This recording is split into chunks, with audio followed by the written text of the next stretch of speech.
Our next guest says, today's a great day to fire Jerome Powell. He is Alabama Senator Tommy Tuberville, and he joins us right now. All right, Senator, so clearly the president is very frustrated with Jay Powell. Powell is saying that he's expecting this inflation to show up at some point. I guess the question that I have is, what if it doesn't? How long does he wait? Yeah. Well, he's playing God's what he's doing. And inflation's as low as it's been in months. And by the way, he did lower rates right before the election for Kamala Harris. But yeah, FJP, fire Jerome Powell. We put that out every day online, and we've gotten a lot of hits from that. He's killing our farmers, our small businesses, and the middle class because there's no homes for sale. The problem is people like that 3% interest rate they got years ago, back before everything went to hell in a handbasket, and now it's up to 7-8%. Nobody wants to sell. There's no homes out there. So he's putting the middle class and small business and farmers in tough shape. Well, even the bond market, Senator, is telling him to cut rates because the 2-year Treasury is well below, it's at like 3.8%, well below the overnight lending rate that the Federal Reserve controls, which is at 4.25 to 4.5. I'll tell you who's going to push him out. You don't need to fire him and rattle the market. Push him out will be fellow Fed governors like Bowman and Waller and Austin Goolsbee have all come out and said, yeah, we're probably going to need to cut rates in July. They're pushing him and embarrassing him.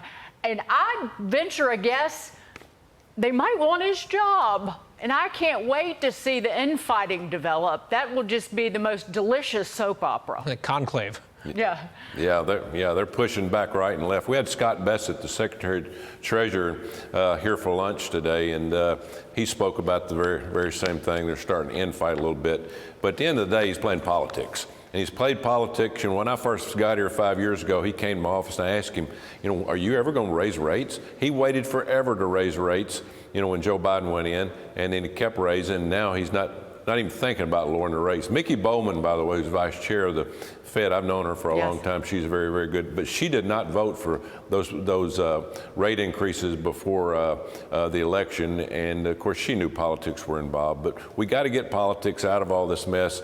If he would drop 100 points down, which is basically a point today, that would save to $300 or $400 billion for the American taxpayers for a year.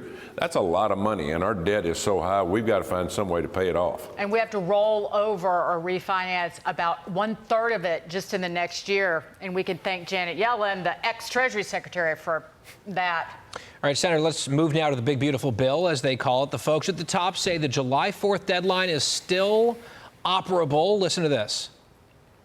I think that both sides are working through, and we'll have a solution to that next 24, 48 hours. We feel very good about the path that we're on and getting this across the finish line by the end of the week. All right. Do you share that optimism? Good luck. This is going to be a photo finish. I talked to a lot of my fellow Republicans. A lot of them don't think that there's enough cuts in this.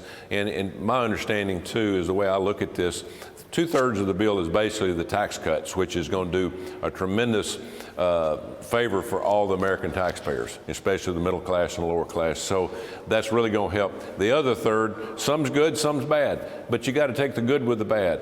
This is not our only reconciliation bill. I love what Dr. Oz told us one day at a luncheon. Listen, we got to start with the basics. We can't do it all at one time.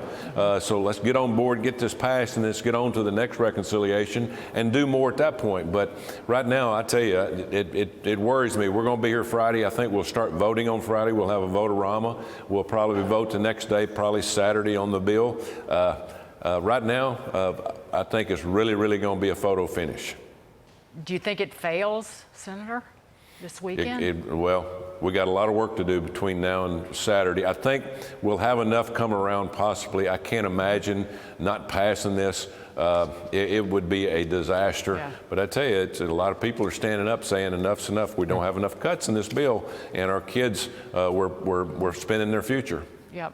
Well, I'm a walking blunderbuss. Just invite me down. I'll make stuff happen. Senator Tommy Tuberville. Bless you, sir. Coach, good to see you. Thank you.